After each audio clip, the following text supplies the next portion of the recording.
મહારાજા સયાજીરાવ ગાયકવાડ યુનિવર્સિટીમાં આજરોજ વિદ્યાર્થી સંઘની ચૂંટણીમાં વિદ્યાર્થીઓએ ભારે ઉત્સાહ સાથે મતદાન કરી ઉમેદવારોના ભાવિને મતપેટીમાં સીલ કર્યા હતા। રાજનીતિની પાઠશાળા સમાન એમએસ યુનિવર્સિટીની ચૂંટણીમાં આજે મતદાન યોજાયું હતું। સવારથી જ ભારે ઉચાટ અને ઉત્તેજના વચ્ચે મતદાનનો પ્રારંભ થયો હતો। પોલીસના પહેરા વચ્ચે શિક્ષણધામમાં રાજનીતિના નવા અધ્યાયની શરૂઆત થઈ હતી। વિદ્યાર્થી સંઘની ચૂંટણીમાં એબીવીપી અને એનએસયુઆઈ વચ્ચે સીધી ટક્કર હતી। વહેલી સવારથી જ યુનિવર્સિટીની તમામ ફેકલ્ટીઓ પર મતદાન માટે વિદ્યાર્થીઓ ઉમટી પડ્યા હતા। ખાસ કરી કોમર્સ ફેકલ્ટીમાં વિદ્યાર્થી મતદારોનો ઉત્સાહ ખૂબ જ હતો। કોમર્સ ફેકલ્ટીમાં મતદાન માટે કતારો લાગી હતી। ભારે ઉત્સાહ સાથે વિદ્યાર્થીઓએ મતદાન કર્યું।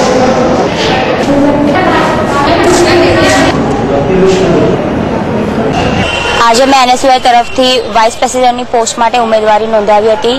આટલા વર્ષોમાં કદાચ પહેલીવાર એવું બન્યું કે કોમર્સ ફેકલ્ટીમાં 9:30 વાગ્યાના સ્ટુડન્ટ્સ લાઈન લગાવીને વોટિંગ માટે ઉભા રહ્યા, મતલબ કે અને એમાં પણ સૌથી વધારે વોટિંગ ગર્લ્સનું છે અને કદાચ આ વખતે કોમર્સ ફેકલ્ટીનું વોટિંગ દર વખત કરતાં વધી ગયું છે। બીજી તરફ આર્ટ્સ ફેકલ્ટીમાં પણ મતદાન માટે ભારે ઉત્સાહ હતો। વિદ્યાર્થીઓ સવારથી જ મતદાન માટે ઉમટી પડ્યા હતા।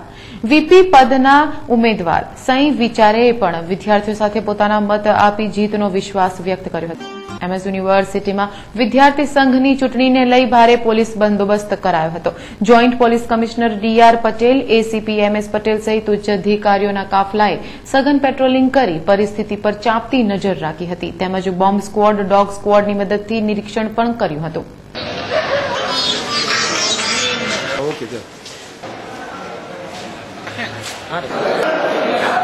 વાઇસ ચાન્સેલર ડોક્ટર યોગેશ સિંઘે પણ મતદાન વેળાએ વિવિધ ફેકલ્ટીઓની મુલાકાત લીધી હતી। ડોક્ટર યોગેશ સિંઘે મતદાનની પ્રક્રિયા સરળતાથી ચાલતી હોવાના વિશ્વાસ સાથે શાંતિપૂર્ણ મતદાન પૂર્ણ થતા પોલીસ તંત્રની પણ સરાહના કરી હતી। શાંતિપૂર્ણ માહોલમાં ચાલી રહેલી ચૂંટણી વચ્ચે ટેકનોલોજી ફેકલ્ટીમાં મતદારોમાં ભારે ઉત્સાહ હતો। ટેકનોલોજીમાં વિદ્યાર્થી મતદારો ખૂબ જ મોટી સંખ્યામાં પોતાનો મત આપવા આવ્યા હતા।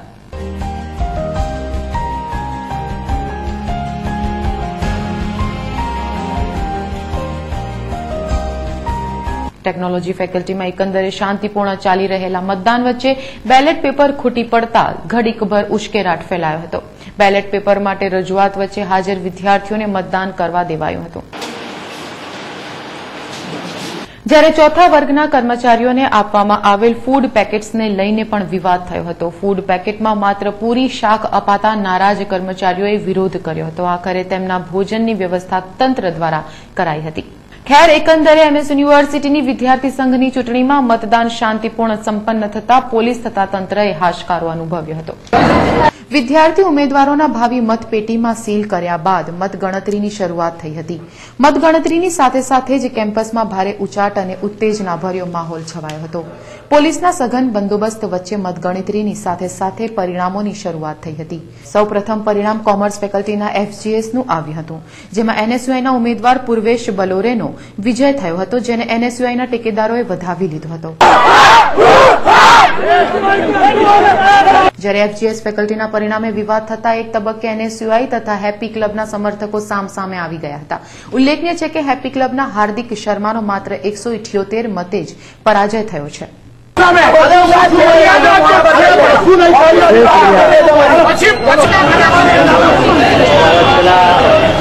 એમએસ યુનિવર્સિટી વિદ્યાર્થી સંઘની ચૂંટણીના મહત્વના હોદ્દા યુજીએસ વીપી માટે અંત સુધી કસોકસની ટક્કર રહી હતી।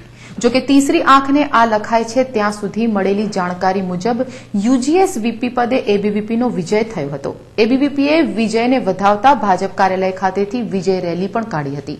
ફટાકડા ફોડી ભાજપને વધાવતા સમર્થકોને કેમ્પસ ગેટ પાસે પોલીસે રોકતા એક તબક્કે પોલીસ અને ટેકેદારો વચ્ચે ઝપાઝપી પણ થઈ હતી। જો કે પોલીસ સામે એબીવીપીના સમર્થકોએ ગેટ તોડી કેમ્પસમાં પ્રવેશ કરી વિજય ઉત્સવ મનાવ્યો હતો। ખેર, હજુ સુધી સત્તાવાર પરિણામો જાહેર કરાયા નથી।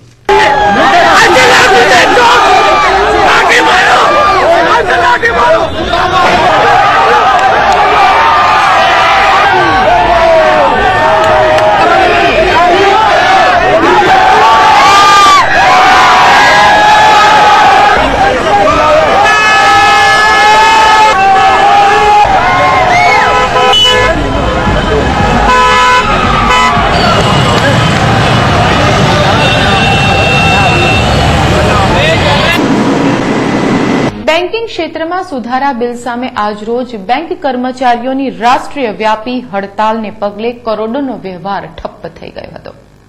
બેન્કિંગ ક્ષેત્રમાં સુધારાઓ અને નોકરીઓના આઉટસોર્સિંગના વિરોધમાં બેંકના કર્મચારીઓ આજથી 2 દિવસીય રાષ્ટ્રીય વ્યાપી હડતાળ પર છે. આજરોજ રાવપુરા બેંક ઓફ ઇન્ડિયા ખાતે બેંક કર્મચારીઓ ભેગા થઈ કેન્દ્ર સરકારની નીતિઓ વિરુદ્ધ દેખાવો પ્રદર્શન કર્યું હતું. બેંક કર્મચારીઓની રાષ્ટ્રીય વ્યાપી હડતાલને કારણે રાષ્ટ્રીયકૃત બેંકો સુમસામ બની ગઈ હતી. શહેરમાં કરોડોના ચેકો અટવાઈ પડ્યા હતા.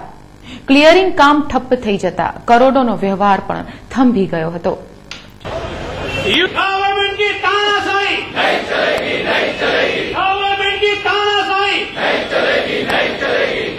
પંચમહાલને પંજાબ કરવાની મહેચ્છા રાખનાર આચાર્ય જગતચંદ્ર સુરીશ્વરજી મહારાજ કાળધર્મ પામતા હજારો શ્રદ્ધાળુઓમાં શોકની લાગણી વ્યાપી ગઈ હતી.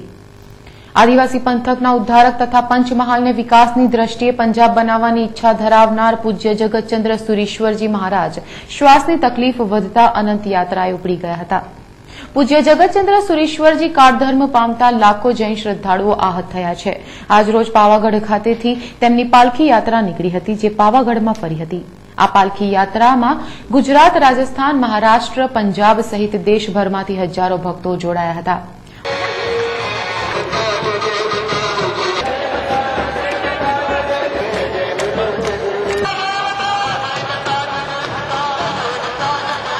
વ્યસન મુક્તિ અભિયાનને કારણે પાવાગઢમાં સંખ્યાબદ્ધ યુવાનોએ વ્યસન છોડી ભક્તિની વાટ પકડી હતી.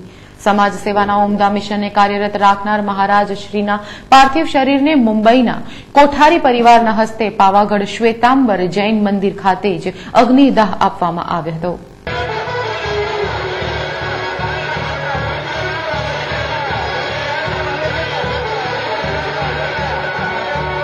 રાયપુરામાં જંગલી કૂતરા કે અન્ય કોઈ જાનવરોના ભયથી ગ્રામ્યજનોમાં ફફડાટ વ્યાપી ગયો છે. વડોદરાના છેવાડે આવેલ રાયપુરા ગામમાં છેલ્લા ઘણા સમયથી વિચિત્ર બનાવો બની રહ્યા છે. મધરાત્રે ગામના ઢોરો પર કોઈ હિંસક જાનવરો દ્વારા હિંસક હુમલા કરાઈ રહ્યા છે. છેલ્લા કેટલાક દિવસોથી આ હુમલાઓ વધ્યા છે. ગત રાત્રે પણ એક મૂંગા ઢોરને હિંસક જાનવરોએ પોતાનો શિકાર બનાવતા ઘાયલ કર્યા હતા, જેને પગલે રાયપુરા ગામમાં ઉત્તેજના વ્યાપી ગઈ છે. ઉલ્લેખનીય છે કે અજાણ્યા ખોફ વચ્ચે રાયપુરા ગામના લોકો ભયથી ધ્રુજી રહ્યા છે. ભયભીત ગ્રામ્યજનોના જણાવ્યા મુજબ કેટલાક કૂતરાઓ આ આતંક મચાવી રહ્યા છે. જો કે આ અજાણ્યા ખોફને દૂર કરવાની પણ માંગ ઉઠી છે. ખેર રાયપુરા ગામની મહિલાઓ ખૂબ જ ડરી ગઈ છે. ઢોરના બચ્ચાઓને ફાડી ખાતા જાનવરોના ખોફથી મહિલાઓ પોતાના બાળકોની હિફાજત કરવા રાત્રે એકલા મૂકવામાં પણ ગભરાય છે.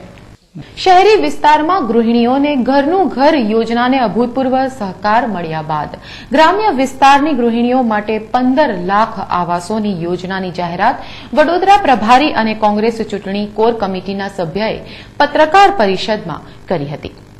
ગુજરાત પ્રદેશ કોંગ્રેસ સમિતિ દ્વારા આવનાર વિધાનસભા ચૂંટણીમાં જો કોંગ્રેસ સત્તા પર આવશે તો શહેરી વિસ્તારની ગૃહિણીઓને ઘરનું ઘર આપવાની જાહેરાત કરી હતી. જે યોજનાને અભૂતપૂર્વ સમર્થન મળતા આજરોજ સર્કિટ હાઉસ ખાતે કોંગ્રેસ દ્વારા યોજાયેલ પત્રકાર પરિષદમાં વડોદરાના પ્રભારી જીપીસીસી ચૂંટણી કોર કમિટી સભ્ય સિદ્ધાર્થ પટેલે શહેર બાદ ગ્રામ્ય વિસ્તારની કાચી માટીના મકાનમાં ભાડાના મકાનોમાં રહેતી 15 લાખ ગૃહિણીઓ માટે આ યોજના અમલમાં આવશેની જાહેરાત કરી હતી. આ ઉપરાંત બેંક લોન અને આર્થિક પછાત પરિવારો માટે માર્જિન મનીની પણ વ્યવસ્થા કરાવી અપાશેનું જણાવ્યું. ભાજપા અનુસૂચિત જાતિ મોરચા દ્વારા જનજાગૃતિ અર્થે પાટણથી પ્રસ્થાન થયેલ આંબેડકર સન્માન યાત્રાનું છાણી ખાતે શહેર ભાજપ પ્રમુખ સહિતના અગ્રણીઓએ ભવ્ય સન્માન કર્યું હતું. ભાજપા એસસી સેલ પ્રદેશ અધ્યક્ષ ડોક્ટર જીવરાજ ચૌહાણની અધ્યક્ષતામાં પાટણ ખાતેથી આંબેડકર સન્માન યાત્રા પ્રસ્થાન કરાવવામાં આવી હતી. જે યાત્રા અમદાવાદ બાદ વડોદરા સ્થિત છાણી વિસ્તારમાં પ્રવેશતા શહેર ભાજપ પ્રમુખ ભરત ડાંગર સહિતના પદાધિકારીઓ, કાઉન્સિલર અને કાર્યકરોએ ઉમળકાથી વધાવી યાત્રાને પ્રસ્થાન કરાવ્યું હતું.